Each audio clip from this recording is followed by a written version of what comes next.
Hey everyone, welcome back to the channel. In today's video, I'm going to show you how to send location on WhatsApp. It's really simple and easy. First of all, you have to open the WhatsApp application. Then just open a chat. You want to send the location. Now, when the chat is open, you can see this hamburger icon. Just simply tap on it and simply tap on this location. Now you can see you can send your current location as well.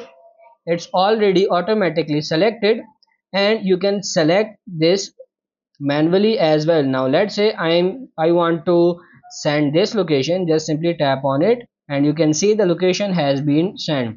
Now how you can share live location, tap on this hamburger icon again location, and you can see this option share live location. Just tap on it, tap on this continue, and now you can select for how long you want to share your live location: 15 minutes, 1 hour and 8 hours. After selecting the time, tap on this send button, and now as you can see my live location is sharing. So that's pretty much it for this video. I hope this video was helpful. If it is, like it and subscribe to the channel. Thank you.